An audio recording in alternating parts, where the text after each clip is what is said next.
அமெரிக்காவுல ஒரு பெரிய ஹோட்டல், ஒரு பெரிய செல்வந்தர் உணவு உண்பதற்காக போனார். அந்த உணவு உண்பதற்கு போன பொழுது ஒரு பெண் மிக அழகாக தன்னை அலங்கரித்துக் கொண்டு வந்து அவருக்கு உணவு படைத்தாள். அவள் உணவு படைத்த விதம், அவள் பேசிய வார்த்தை, அவள் நடந்து கொண்ட முறை, இதையெல்லாம் பார்த்து அந்த செல்வந்தருக்கு மிகுந்த மகிழ்ச்சி. அதனால டிப்ஸ் எவ்வளவு வச்சாரு தெரியுமா? $10,000 ஒரு செக் எழுதி அந்த பொண்ணுக்கு டிப்ஸா கொடுத்தார். $10,000. நீங்க இப்ப $1 எவ்வளவு காசுன்னு நமக்கு தெரியும், நம்ம ரூபா கணக்கு போட்டுக்கங்க. $10,000 செக் எழுதி டிப்ஸா அந்த பொண்ணு கிட்ட கொடுத்தார். அந்த பொண்ணுக்கு ஒரே சந்தோஷம். அதை வாங்கினதும் பக்கத்துல இருந்தவங்க எல்லாம், மற்றவர்கள் எல்லாம், சர்வர் எல்லாரும் பாராட்டினாங்க. செய்தி அந்த ஹோட்டல் முதலாளிக்கு போச்சு. அவர் ஓடி வந்தார். அதுல இருந்து பக்கத்து ஊரு, பக்கத்து நாடு, உலகம் முழுக்க பேப்பர்ல போட்டான். ஒரு நாளில் ஒரு சர்வராக இருந்து ஒரு செல்வந்தருக்கு பணிவிடை செய்து அழகாக உணவுகளை பரிமாறியதால் ஒரு பெண் $10,000 செக்கை பெற்றாள் அப்படின்னு மறுநாள்ல இந்த ஹோட்டல், இந்த பெண்ணு, இந்த போட்டோ எல்லாம் போட்டு பிரபலமாக்கிட்டான். மறுநாளைக்கு அந்த பொண்ணு அந்த செக்கை எடுத்துக்கிட்டு போய் பணமா மாத்துறதுக்காக வங்கிக்கு போனான். அப்ப அத வங்கி இருக்கிறவங்க வாங்கி பார்த்துட்டு, அம்மா இது காலாவதியான செக்குன்னு. இப்ப அந்த பெண்ணோட மனநிலை எப்படி இருக்கும்? பேச முடியல அந்த பொண்ணால, கண்ணுல தண்ணி தெளும்புது. காலாவதியான செக்கோட அந்த பொண்ணு நின்னுகிட்டு இருக்கிறா. அப்ப அந்த ஹோட்டலோட முதலாளி வேகமா வந்தவரு, நீ ஏமா கவலைப்படுற? நீ கவலைப்படாத, உனக்கு $10,000 நான் தர்றேன், வச்சுக்க இந்தா அப்படின்னு கொடுத்தாரு. சுத்தி இருந்தவங்க எல்லாம் கேட்டாங்க ஏன்னு.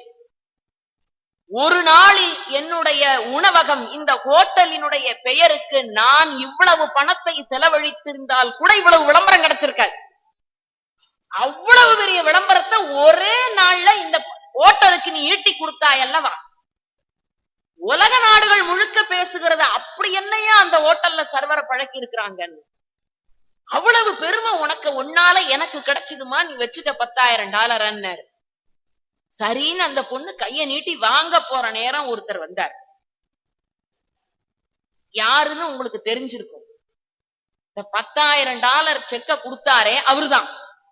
அவர் வந்து மன்னிப்பு கேட்டு, அம்மா தவறுதலா அந்த செக்க நான் உனக்கு கொடுத்துட்டேன், உன்னுடைய மன உளைச்சலை நான் புரிந்து கொண்டேன், அதனால $15,000 செக்கா வச்சுக்கோன்னு கொடுத்தார். என்றைக்கும் நன்மைக்கு பாராட்டு நிச்சயமாக கிடைக்கும். அதை யாரும் தடுக்கவே முடியாது.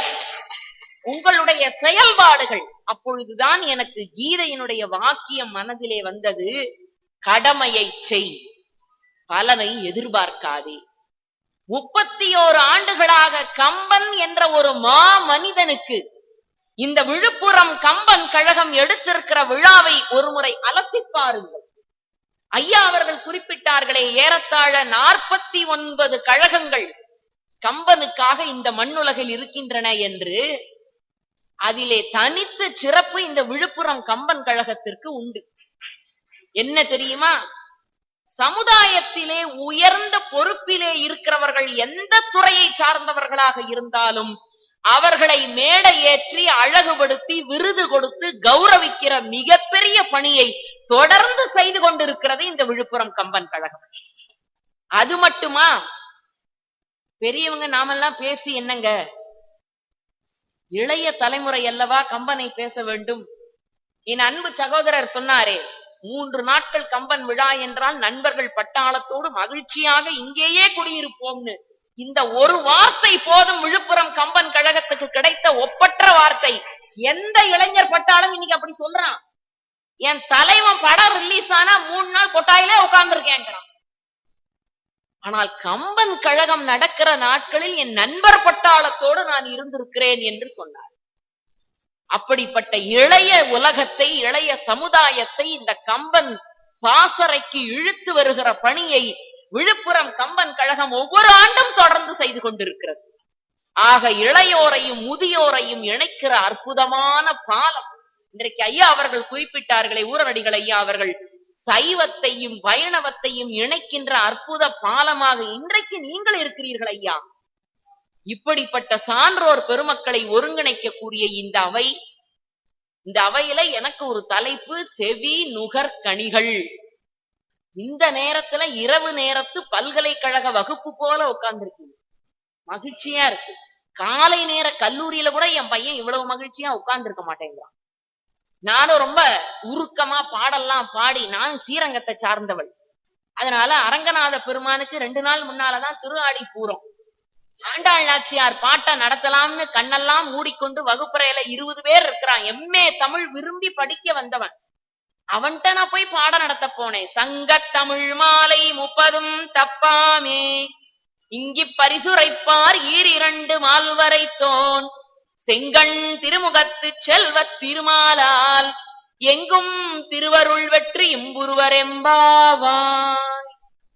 உருக்கமா பாடிட்டு கண்ணை திறந்து பாக்குறேன், 19 பேரை காணும். ஒருத்த மட்டும்தான் இருந்தான். அவனை கூப்பிட்டு, ஏண்டா ஆண்டாள் நாச்சியார்னு உனக்கு அவ்வளவு ஈடுபாடான்னு கேட்டேன். அவன் ஒரு பதில் சொன்னான், இது கடைசி மணி நேரம், நீ எப்ப கண்ணை திறப்ப, கதவை சாத்திட்டு நான் போகணும், அதுக்காக நான் நின்னுகிட்டு இருக்கிறேன்னா. எனக்கு எப்படி இருக்கும்னு நினைச்சு பாருங்க.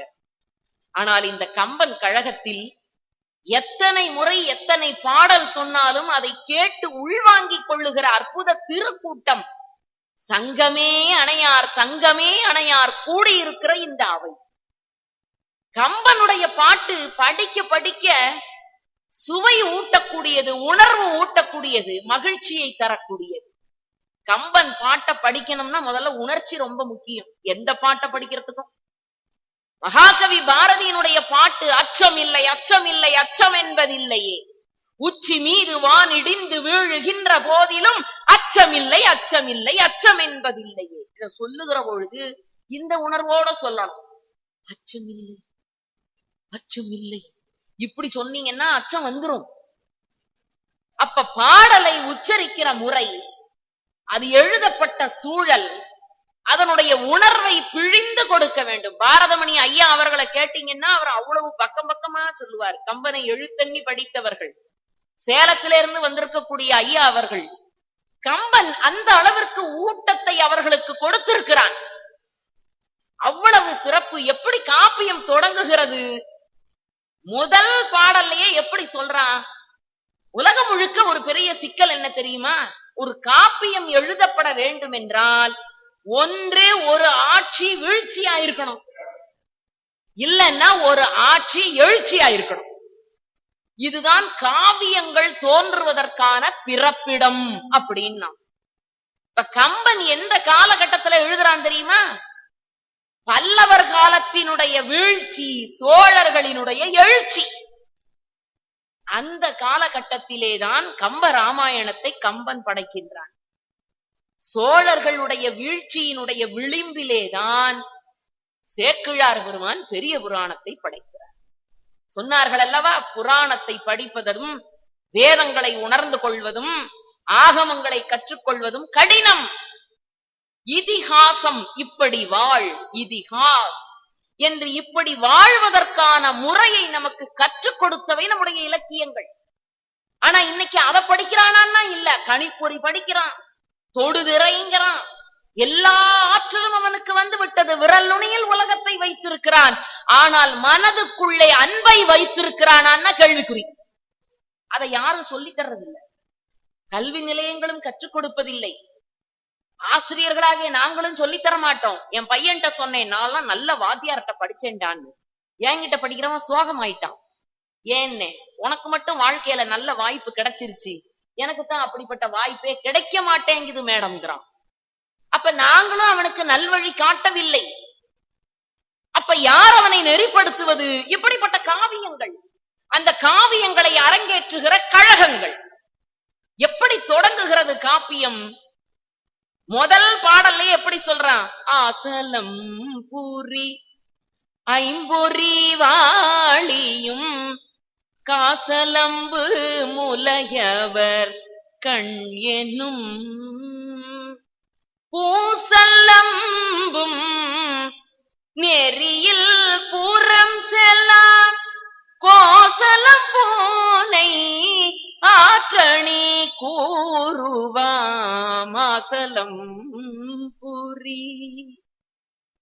எந்த ஊர்ல இருக்கிற மக்கள் 5 புலன்களையும் கட்டுப்படுத்துகிற ஆற்றல் உடையவர்களாக இருக்கிறார்களோ அந்த நாட்டுக்கு எந்த துன்பமும் இல்ல.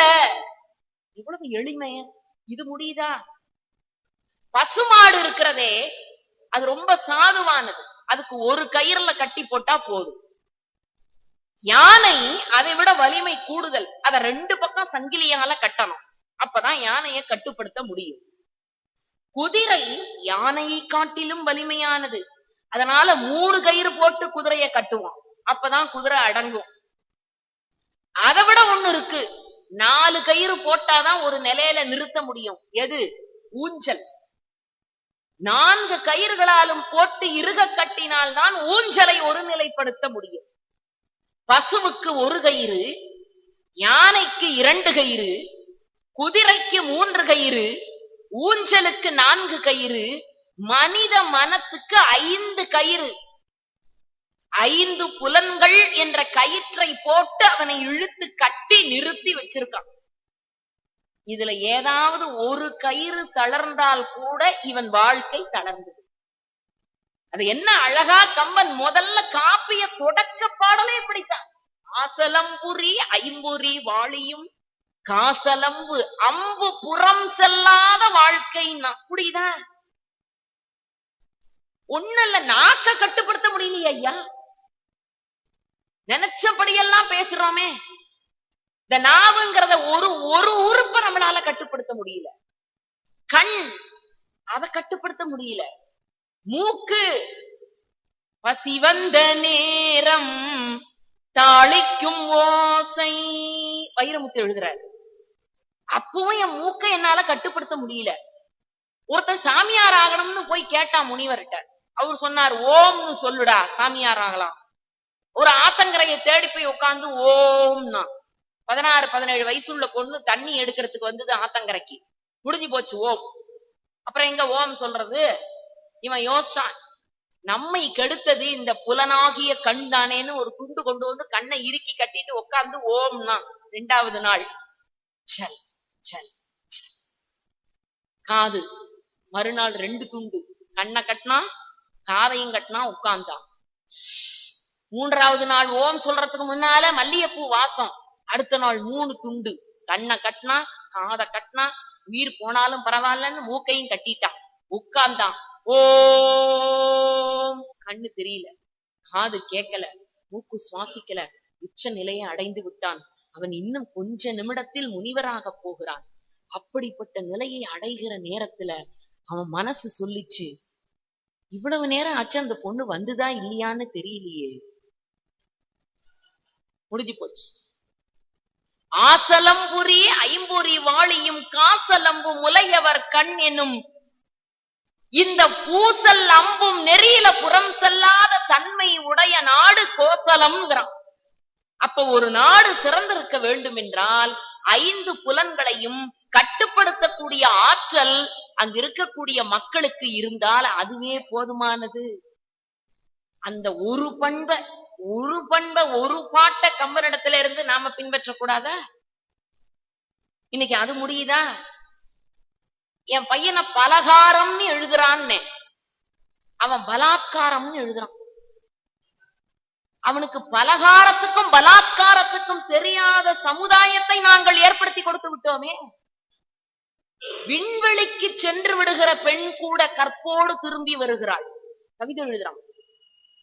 விண்வெளிக்கு சென்று திரும்புகிற பெண் கூட கற்போடு திரும்பி வருகிறாள். வீட்டை விட்டு வெளியில போன பெண்ணு அப்படி வர இயலவில்லையேங்கிறான். கம்பன் எப்படி கை கொடுக்கிறான்? இளைய சமுதாயத்திற்கு இந்த கருத்துக்களை கொண்டு செல்லுங்கள். நம் சமுதாயத்தினுடைய இளைஞர்கள் எங்கோ போய்கொண்டிருக்கிறார்கள். அவர்களை இழுத்து பிடித்து இளம் தமிழனுக்காக கம்பன் கொடுத்த வரி ஆசலம்புரி ஐம்பொறி வாளி. ஒரு சமுதாயத்துல கவிதைன்னா எப்படி இருக்கணும்? எது கவிதை? உள்ளத்தில் உள்ளது கவிதை, இன்ப ஊற்றெடுப்பது கவிதை, தெள்ள தெளிந்த தமிழில் இந்த ஜீவன் உரைப்பது கவிதை. கவிமணி எதுடா கவிதை என்பதற்கு அவர் சொன்ன விளக்கம். அப்படிப்பட்ட கவிதையை எழுதுகிற ஆற்றல் இன்றைக்கு இருக்கிறதா? கொஞ்சம் யோசித்து பாருங்கள். கம்பனுடைய கவிதை அப்படி மந்திர சொல்லாக இருந்தது. தூங்கிக்கிட்டு இருக்கிறவனை எழுப்பணும்னா கம்பனுடைய பாட்ட பாடினா போதும்னா, ஏன் அப்படி உறங்குகிறவனை எழுப்புகிற வல்லமை கம்பனுடைய வார்த்தைக்கு இருந்தது. தூங்கிட்டு இருக்கான் கும்பகர்ணன், அவனுடைய ஒரு காதுல ஒரு யானைப்படை, இன்னொரு காதுல இன்னொரு குதிரைப்படை. இவ்வளவு போய் நின்னு அடிச்சு எழுப்பியும் அவனுக்கு ஒசு கடிச்ச மாதிரி இருந்தது. திரும்பி படுத்துட்டான், அவனை எழுப்ப முடியல. அப்ப கம்பன் எந்த சந்தத்தை பயன்படுத்தினால் உறங்குகிறவனை எழுப்ப முடியும் என்று யோசித்து உரலை கொண்டு வந்து வைத்து உலக்கையை கைகளிலே கொடுத்து பெண்மணிகள் போடுகிற அந்த சந்தத்தை எடுத்து கையில எடுத்துக்கொண்டு அதை கவிதையாக மாற்றுகிறார்.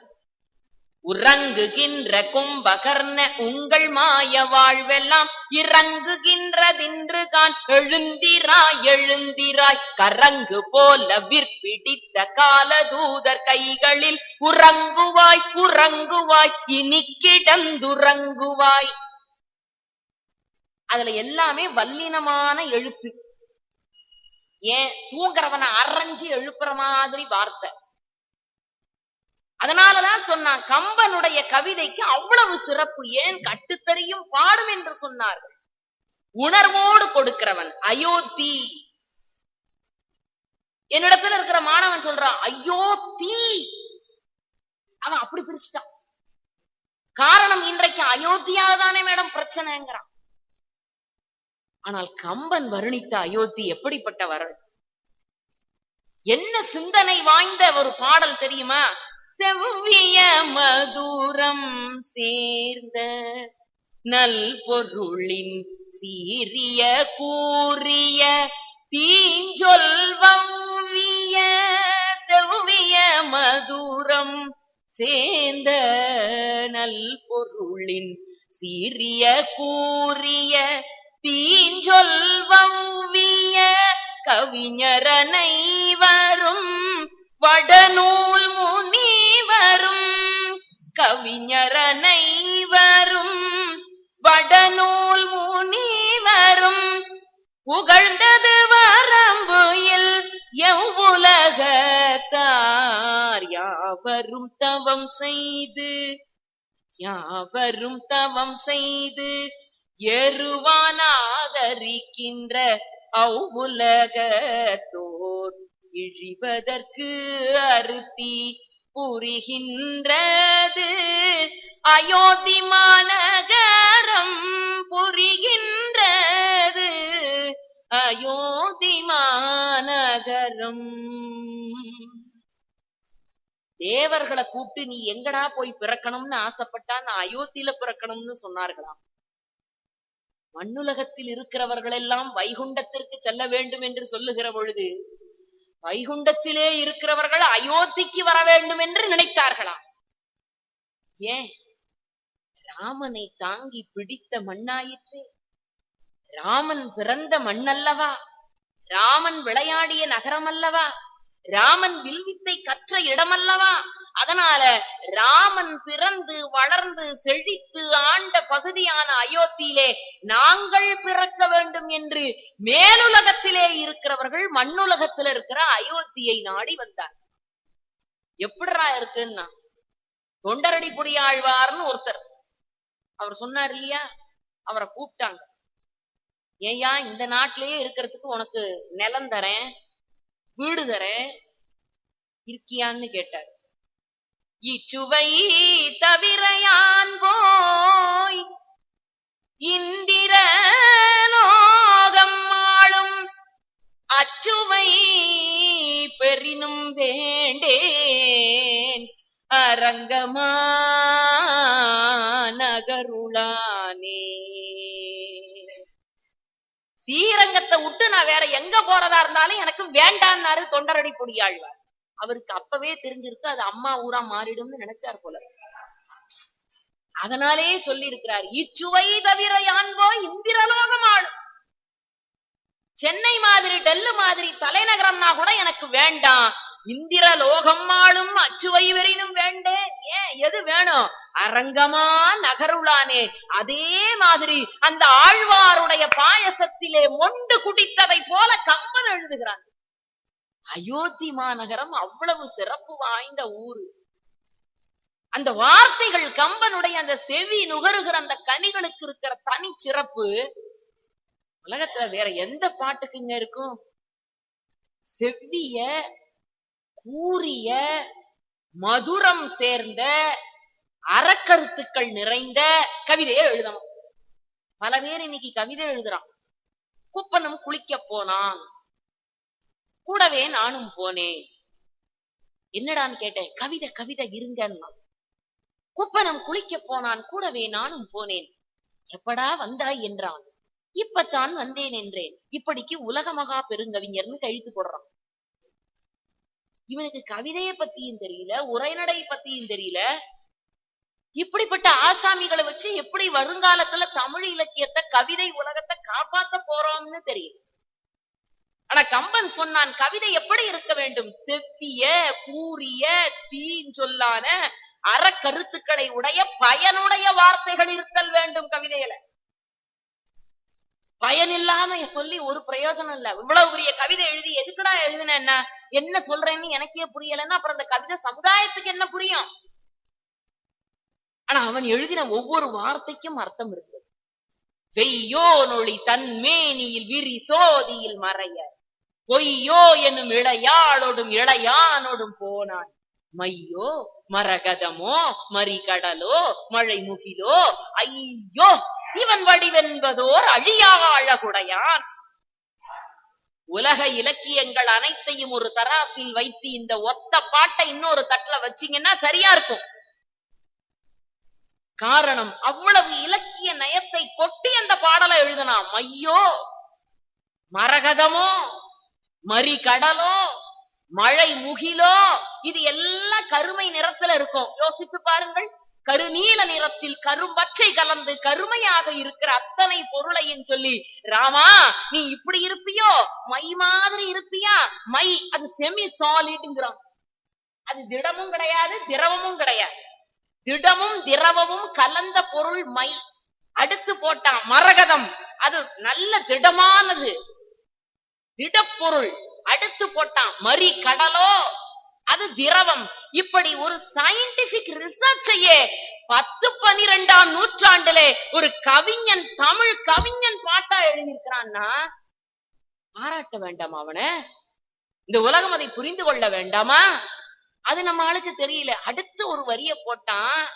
ஐயோ, ஒரு சாதாரண அமங்கல சொல்லை கூட எவ்வளவு அர்த்தமுள்ள சொல்லாக கம்பன் மாற்றுகிறார். நாம எப்ப சொல்லுவோம் ஐயோ, ஐயோங்கிற வார்த்தைய பயன்படுத்த கூடாதுன்னு நாம சொல்றோம். ஆனா ஒரு அதிசயத்தை பார்த்த உடனே என்ன சொல்லுவோம்? ஐயோ இவ்வளவு அவசரமா, ஐயோ எவ்வளவு அழகுடா. அப்ப சாதாரண மக்கள் பயன்படுத்துகிற வார்த்தையை எடுத்துக்கொண்டு அதை மந்திர சொல்லாக மாற்றுகிறான் கவிஞன். எப்படி? ஐயோ இவன் வடிவென்பதோர் அழியா அழகுடையான். ராமா உன் அழகு அழியாத அழகுடா. நம்ம அழகெல்லாம் அழியக்கூடிய அழகு. 10 வருஷத்துக்கு முன்னால இப்ப நம்ம எல்லாம் இப்படியாவா இருந்திருப்போம்? எவ்வளவு அழகா இருந்திருப்போம்.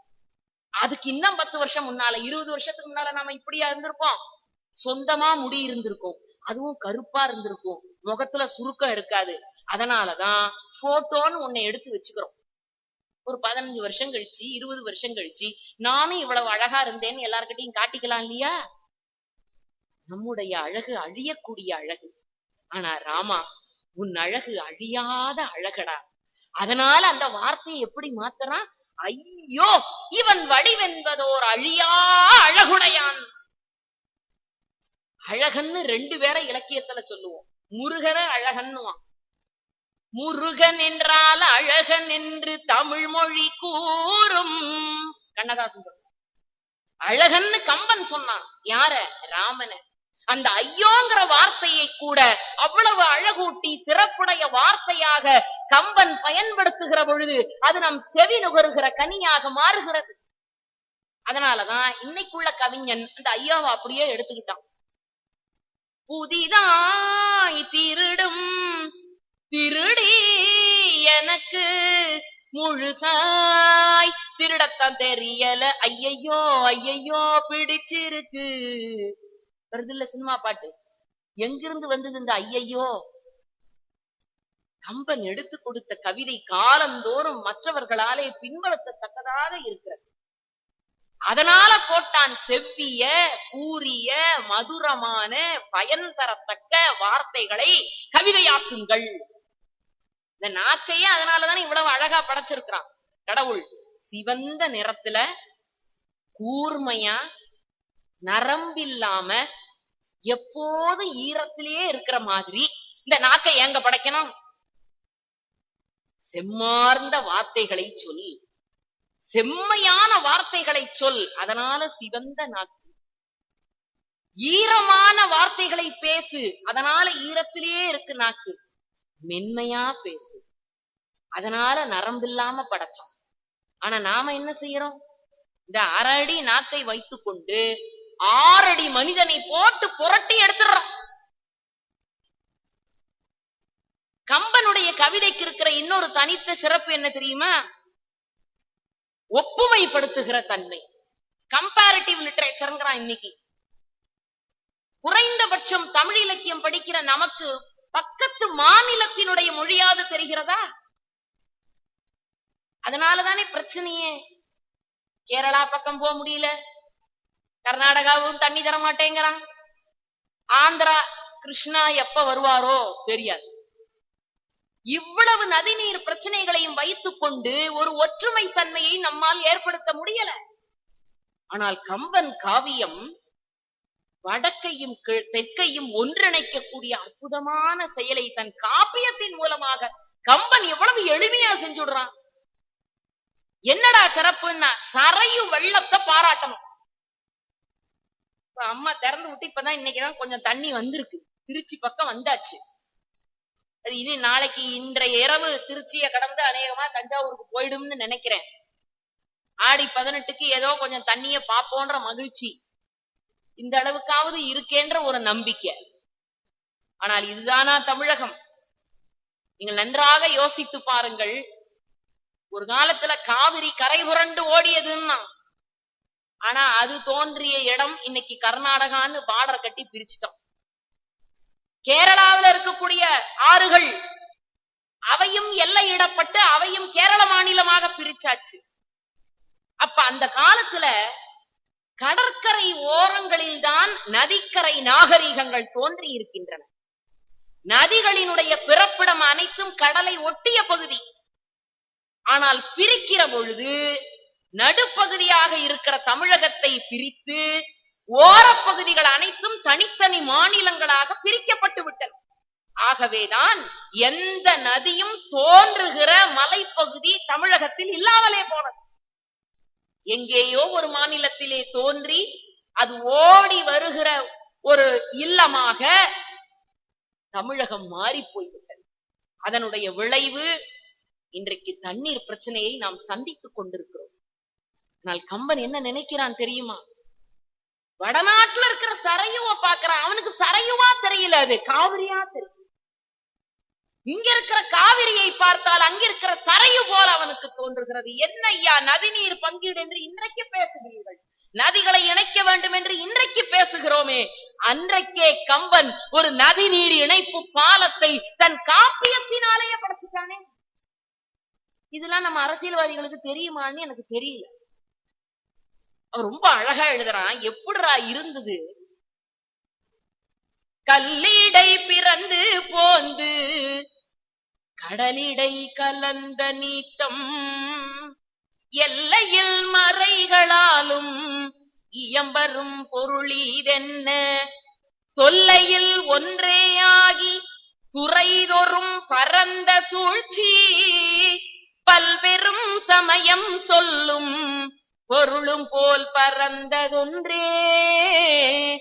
பல்பெரு சமயம் சொல்லும் பொருளும் போல் பரந்ததன்றே. கடவுளை கொண்டு போய் ஒரு சொப்புக்குள்ள அடைச்சிடாதீங்கடா. சமயம் ஒரு சமயம் என்று ஒற்றை சமயத்து சிவிழுக்குள்ளே அடைக்கப்படுபவன் அல்ல அவன். அவன் ஒரு பரம்பொருள். எதை போல? சரையு ஆற்று வெள்ளம் அது தோன்றுகிற இடத்தை விட்டு புறப்பட்டு மலையை கடந்து ஆற்றை கடந்து சமவெளி பகுதியை கடந்து கடலிலே வந்து சேருகிறதே, அது மாநிலம் பார்க்கிறதா? அது மொழியை பார்க்கிறதா? அது மக்களை பார்க்கிறதா? இல்லை. எல்லாவற்றையும் கடந்து கொண்டு சரையு ஆற்று வெள்ளம் பாய்கிறது. அதை போலத்தான் கடவுள் என்பவன் பரம்பொருள். அவன் ஒருவருக்கு மட்டுமோ ஒரு சமயத்தாருக்கு மட்டுமோ உரியவன் அல்ல. அவன் ஒரு பரம்பொருள் என்று சரையு ஆற்று வெள்ளத்தை சொல்ல புகுந்தவன் சமய ஒற்றுமையை சொல்லி இருக்கிறான் என்றால், இன்றைக்கு நாம் சந்திக்கிற ஒவ்வொரு பிரச்சனைக்கும் தீர்வு ராமாயணத்தில் அல்லவா இருக்கிறது. சரி, இவ்வளவு அருமையா பிரச்சனைகளுக்கெல்லாம் தீர்வு சொன்னானே, அப்படி என்னையா அவனுக்கு கடன்? அவனுக்கு என்ன அந்த கடப்பாடு? எதற்காக அவன் இவ்வளவு சிக்கல்களுக்கும் தீர்வு தர வேண்டும்? பெரியோர்களே, நமக்கெல்லாம் நன்றாக தெரியும்.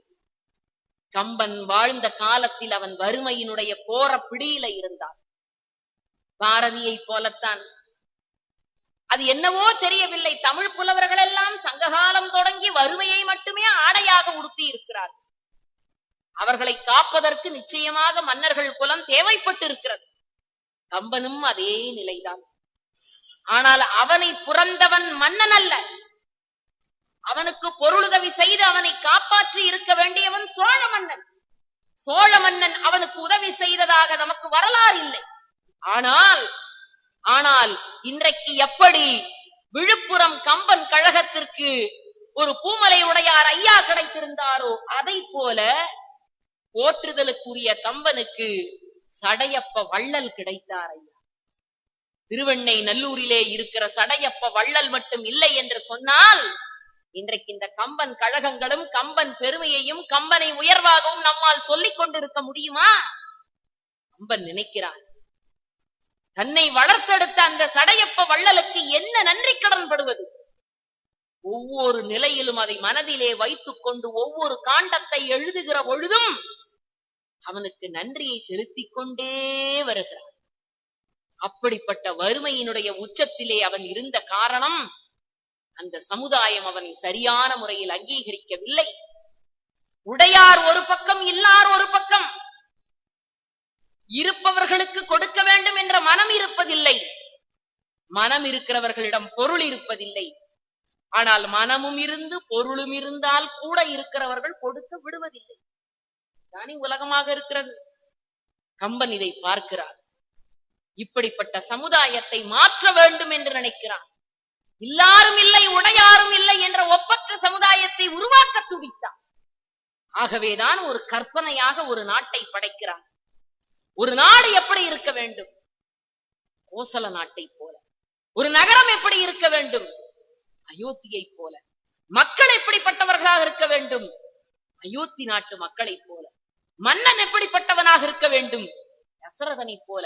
ஓடுகிற ஆறு எப்படிப்பட்டதாக இருக்க வேண்டும்? சரையு வெள்ளத்தை போல. ஒழுக்கம் எப்படிப்பட்டதாக இருக்க வேண்டும்? அங்கு இருக்கக்கூடிய பெண்களினுடைய கண்களை போல ஒரு ஒப்பற்ற கற்பனை சமுதாயத்தை கம்பன் படைத்து காட்டுகிறான் என்றால் அது வெறும் கற்பனை சமுதாயமா? இல்லை. இன்றைய சமுதாயம் பின்பற்ற வேண்டிய, என்றைய சமுதாயமும் பின்பற்ற வேண்டிய அற்புதமான கருத்தை கொண்டு வந்து வைக்கிறான் ஒரே பாட்டுக்குள். என்ன மிகப்பெரிய சிந்தனை தெரியுமா சான்றோர் பெருமக்களே? நீரிடை உறங்கும் சங்கம், நீரிடை உறங்கும் சங்கம், நிழலிடை உறங்கும் மேதி, தாரிடை உறங்கும் வண்டு, தாரிடை உறங்கும் வண்டு, தாமரை உறங்கும் செய்யாள். சங்கு பிறக்கிற இடம் ஆறு. அந்த ஆத்துக்குள்ள சங்கு அமைதியாக உறங்கிக் கொண்டிருக்கிறது அப்படின்னா என்ன பொருள்? அந்த ஆத்து தண்ணியை யாரும் கலக்கல. ஆற்று தண்ணீரை யாரும் கலக்கவில்லை என்றால் என்ன பொருள்? அவரவர்களுக்கு வேண்டிய அளவு நீர்வளம் நிறைவாக இருந்த காரணத்தினால் ஆற்றினுடைய மைய பகுதிக்கு சென்று அதனை அசிங்கப்படுத்த வேண்டிய, கலக்க வேண்டிய அவசியம் அந்த நாட்டு மக்களுக்கு இல்லை. அதனால நீருக்குள்ள சங்கு தூங்கிக்கிட்டு இருக்குன்னு எழுதலாம். அடுத்து போட்டான், நிழலிடை உறங்கும் மேதி. எரும மாடு வயிறு முட்டை சாப்பிட்டாச்சு, இனிமே நிழல் எங்க இருக்குன்னு தேடி போய் தூங்க வேண்டிய வேலை மட்டும்தான் அதுக்கு பாக்கி. அடுத்து சொன்னான், தாரிடை உறங்கும் வண்டு. அந்த நாட்டுல ஆண் மக்கள் எல்லாம் வெற்றி மாலை அணிந்திருக்கிறார்களாம். அந்த வெற்றி மாலைகளுக்குள்ளே வண்டு உறங்கி கொண்டிருக்கிறதாம். நாம நடந்தோம்னா மாலையும் அசையும் இல்லையா? ஒரு கற்பனை செஞ்சு பாருங்க. இப்போ உங்க எல்லாருக்கும் ஒரு வெற்றி மாலைய விழுப்புரம் கம்பன் விழா போட்டிருந்தால், வீட்டுக்கு போகும் பொழுது கைய வீசிக்கொண்டு நடக்கும் பொழுது அந்த மாலையும் அசையத்தானே செய்யும். அந்த மாலை அசைந்தால் மாலைக்குள்ள இருக்கிற வண்டும் அசையத்தானே செய்யும். ஆனா அசையலையாம். எப்படி? மாலையும் அசையவில்லை, அந்த மாலைக்குள்ளே இருக்கிற வண்டும் அசையவில்லை. அந்த வண்டுகள் அனைத்தும் வேண்டிய அளவு தேனை உண்டு மயங்கி மலருக்குள்ளே மதிமயங்கி உறங்கி கிடந்தன. காரணம், போரும் இல்லை, பூசலும் இல்லை, அமைதியான வாழ்க்கையை அயோத்தியிலே இருந்த மக்கள் வாழ்ந்தார்கள் என்பதை பதிவு செய்தார். அது மட்டுமா? நீருல சங்கு தூங்குது, நிழல்ல எருமை தூங்குது, மாலையில வண்டு தூங்குது. அடுத்து போட்டார், தாமரையிலே லட்சுமி தேவி உறங்குகிறாள். நாம லட்சுமி தேவியை உறங்க விடுவோமோ அவ்வளவு சீக்கிரமா? செல்வம் செல்வம்ங்கிறத சேமிப்பதற்கும் அதை கண்டுபிடிப்பதற்கும் அதை பெறுவதற்கும் தானே இவ்வளவு கஷ்டப்படுறான். அதுதானே வாழ்க்கையா இருக்கு. ஆனா நாம் உழைத்து செல்வத்தை பெற வேண்டும். ஐயா சொன்னார்களே, செல்வமும் கல்வியும் சேர்ந்து இருப்பது அரிது. கம்பன் அதற்கும் சொன்னான், பொருந்து செல்வமும் கல்வியும் பூத்தலால். இந்த நாட்டுல இருக்கிற மக்கள்கிட்ட செல்வமும் இருந்தது, கல்வியும் இருந்ததுடா. அந்த பெண்கள் எல்லோரும் படித்தவர்களாக இருந்தார்கள், செல்வத்திலும் உயர்ந்தவர்களாக இருந்தார்கள் என்று போட்டான். ஒரு பெரிய ஊரு வாசல்ல ஒரு சாமியாரு அவர் உட்கார்ந்துகிட்டு சொல்லிக்கிட்டு இருக்கிறாரு, அதற்குள்ளே போகாதீர்கள், அங்கே ஆட்கொல்லி இருக்கிறது, ஆட்கொல்லி இருக்கிறதுன்னா. 4 பேரு கேட்கல, போனா அங்க ஒரு பெரிய பொட்டி இருந்தது. அந்த பொட்டிய போய் டங்குன்னு குத்துறான். பெரிய மண் மேடு. ஒருத்தன் சொன்னான், டேய் இங்க புதையல் இருக்குடா. அதனாலதான் இந்த சாமியார் வெளியில உட்கார்ந்து அங்க போகாத அங்க போகாத அப்படின்னு சொல்லிட்டு இருந்திருக்கிறாரு. யாரும் போகாம தான் மட்டும் எடுத்துக்கலான்னு சாமியார் திட்டம் போட்டிருக்கிறாருடா, வாங்கடா தோண்டுவோன்னா. 4 பேருமா சேர்ந்து தோண்டுனானுங்க. பாதி தோண்டியாச்சு. உச்சி வெயில் பொழுது, பசி மயக்கமா வருது. 2 பேர் சொன்னா, டேய் ஊருக்குள்ள போய் நீ ஏதாவது சாப்பாடு வாங்கிட்டு வா, நாங்க இந்த புதையல பாதுகாத்துக்கிட்டு இருக்கிறோம். சரின்னு 2 பேர் புறப்பட்டு போனானா, அவன் போன உடனே இந்த பாதுகாத்துட்டு இருக்கிற 2 பேரும் சொல்றான், அவன் வர்றதுக்குள்ள புதையல அள்ளிக்கிட்டு போயிடலான்டான்னு இவன் சொன்னான். சாப்பாடு வாங்க போனான் பாருங்க, அவன் 2 பேரும் பேசிக்கிறான், சாப்பாட்டுல விஷத்தை வச்சு வாங்கி கொண்டு வந்து கொடுத்துருவோம், அவன் 2 பேரும் சாப்பிட்டு தொலைஞ்சிருவான், பூரா செல்வத்தையும் நாமளே எடுத்துக்கலாம்னா அவனுக்கு 2 பேரும் திட்டம் போட்டுக்கிட்டு வர்றான். வந்தானா அதே மாதிரி கொண்டு வந்து சாப்பாட்டை கொடுத்தான். இவன் சாப்பிடறதுக்கு முன்னால அவன் 2 பேரையும் க்ளோஸ் பண்ணிடலான்னு கம்பெடுத்து 2 பேரும் ஓங்கி மண்டையில போட்டான். அவன் 2 பேரும் செத்தான். உடனே இவனுக்கு 2 பேரும் திட்டம் போட்டபடி பொருளை எடுத்துட்டு போக வேண்டியதுதானே.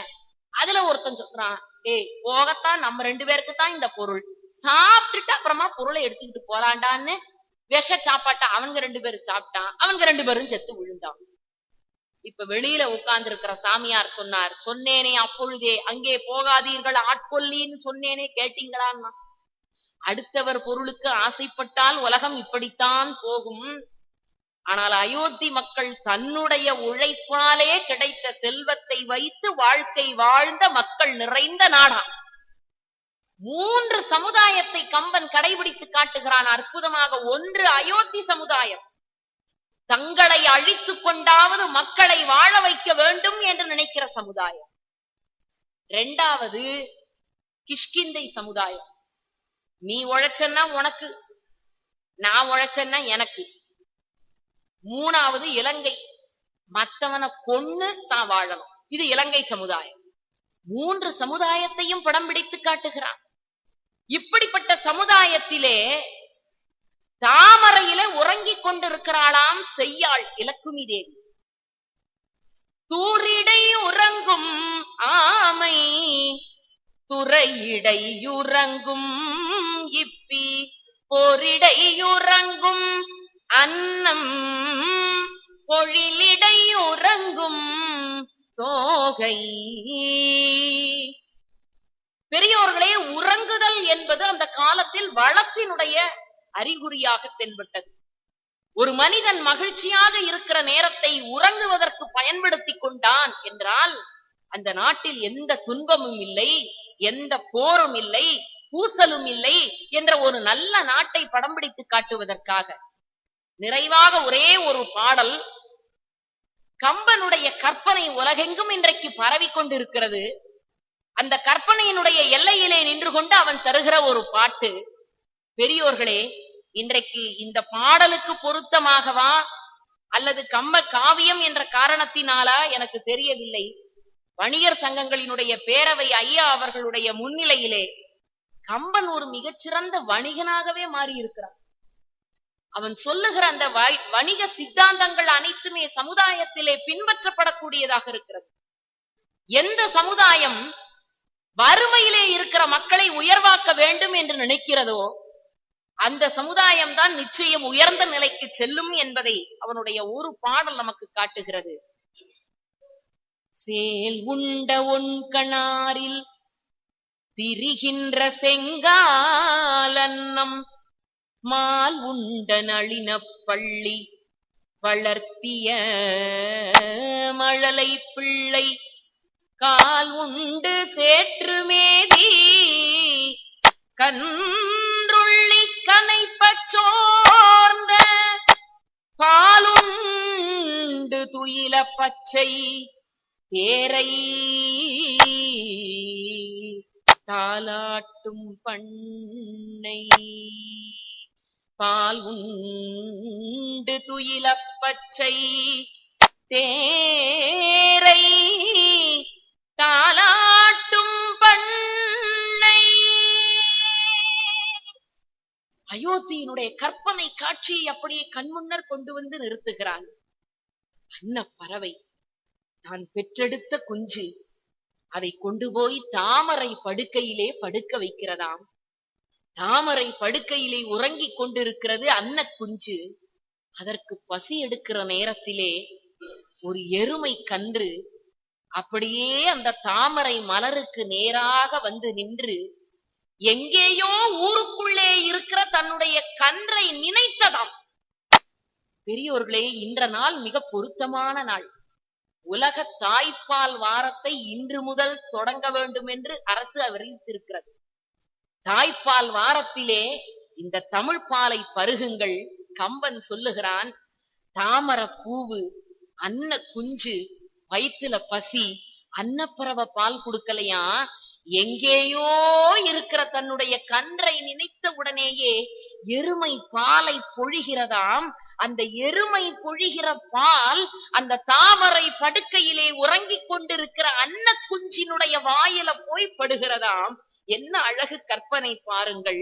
அப்படி பச்சை தேரை பார்த்து விட்டு இந்த குழந்தை பால் உண்டு முடித்தவுடன் இந்த அன்ன குஞ்சு தூங்குவதற்காக பச்சை தேரை தாலாட்டு பாட்டு பாடுகிறதாம்.